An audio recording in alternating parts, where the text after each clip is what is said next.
नमस्कार मित्रांनो, तुमच्या सगळ्यांचं मराठी गुंजन व्हॉइस चॅनलवर स्वागत आहे। आज आपण बघणार आहोत प्रियतमा ही सुंदर अशी कथा। प्रिया दारात गुलाबाचं रोपटं कुंडीत लावत बसली होती। तिचे हात चिखलाने माखलेले होते। तेव्हा कुरिअर देण्यासाठी पोस्टमन येतो। ती खाली बघून रोपटं लावत होती, त्यामुळे तो पोस्टमन तिच्या चेहऱ्याकडे बघतच नाही आणि बोलतो, तुमचं कुरिअर आलं आहे। जेव्हा ती त्याच्याकडे पाहते तेव्हा सागर एकदम घाबरतो, कारण ती दुसरी तिसरी कोणी नसून त्याचीच मैत्रीण प्रिया होती।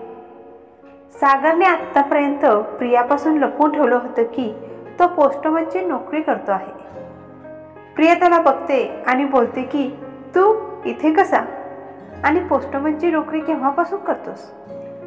सागर बोलतो, मला माफ कर, मी आत्तापर्यंत तुझ्यापासून पोस्टमनची नोकरी करतो हे लपवून ठेवले, कारण मला पोस्टमनची नोकरी करतोय याची खूप लाज वाटते।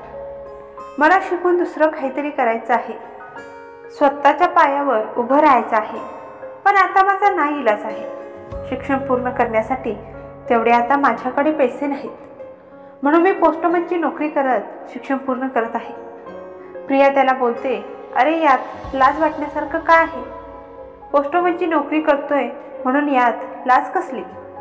कोणतेही काम छोटं मोठं नसतं। तू जे आता काम करतो आहेस ना, ते खूप मोठं काम आहे, असं स्वतःला कधीच कमी लेखू नये। आणि तो लाज न बाळगता कामाला जोमाने सुरुवात करतो। दुसऱ्या दिवशी कॉलेजमध्ये दोघे पण भेटतात, तेव्हा सागर प्रियाला थँक्यू सो मच म्हणतो।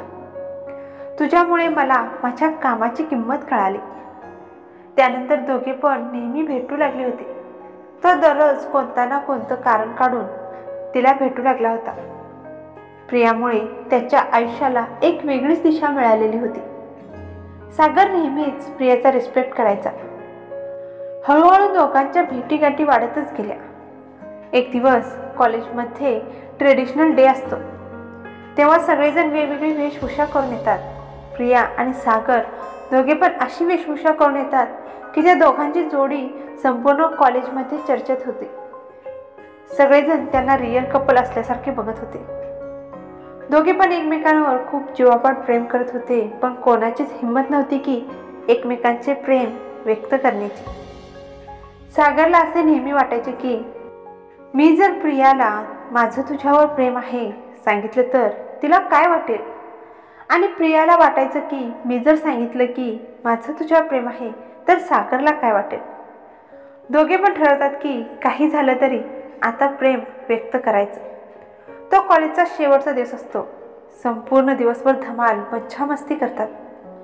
कॉलेज संपल्यानंतर सागर प्रियाला सांगतो की तू मला खूप आवडतेस, तू माझ्या आयुष्यात येऊन माझ्या आयुष्याला एक नवीन दिशा दिली आहेस, माझं तुझ्यावर खूप प्रेम आहे।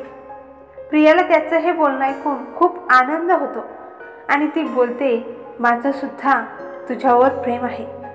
दोघांनाही खूप आनंद होतो। सागर तिला उचलून घेतो आणि गरगर फिरवतो। त्यानंतर प्रिया त्याला बोलते की सॉरी, मी तुला काही दिवस भेटू शकणार नाही, मी माझ्या मावशीच्या गावी जात आहे। त्यानंतर घरी जाताना सागरला प्रियाच्या पायातली तुटलेली पैंजण सापडते। सागर ती पैंजण उचलून बघतो तर ती पैंजण प्रियाची असते। सागर मनातल्या मनात विचार करतो की प्रिया जेव्हा मावशीच्या घरी जाऊन येईल ना, त्यावेळेस तिला मी नवीन पैंजण घेऊन देईन। सागर एक एक रुपया गोळा करून प्रियासाठी नवीन पैंजण घेतो। खूप दिवस तो प्रियाची वाट बघत राहतो, पण प्रिया काही येतच नाही। कुरिअर देण्याच्या बहाण्याने तो तिच्या घरी जाऊन बघतो तर त्यांच्या घराला कुलूपच असतं। सागर प्रत्येक वेळेस त्यांच्या घराच्या आजूबाजूला असणाऱ्या शेजाऱ्यांच्या जवळ नेहमी चौकशी करायचा। एक दिवस त्याला असं समजतं की प्रियाचं लग्न झालं आहे, तेव्हा खिशात ठेवलेली पैंजण काढून खूप रडतो। त्याच्या पायाखालची जमीनच सरकते। दुसरीकडे प्रियाला सुद्धा सागरची खूप आठवण यायची, पण तिचा नाईलाज होता, त्यामुळे ती सागरला भेटायला येतच नाही। सागर ते पैंजण जीवापाड आपल्याजवळ जपून ठेवतो.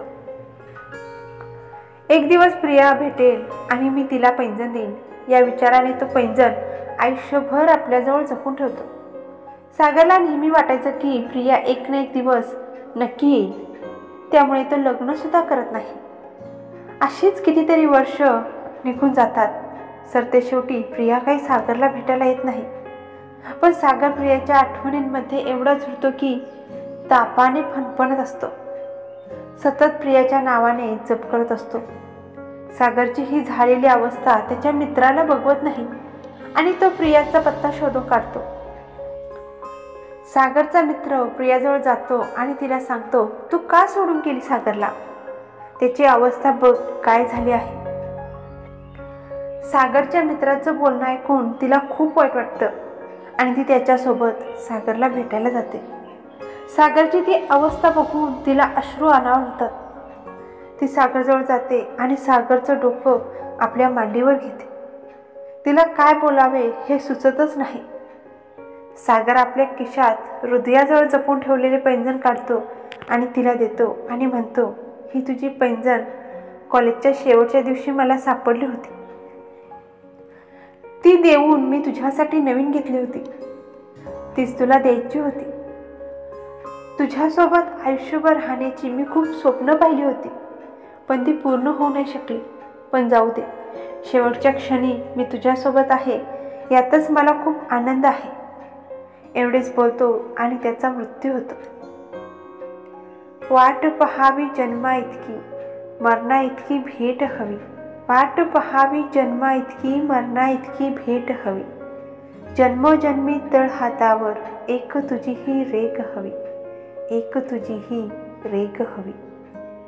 आशा करते की मित्रांनो तुम्हाला आजची ही कहाणी आवडली असेल तर नक्की लाईक, शेअर आणि कमेंट करायला विसरू नका.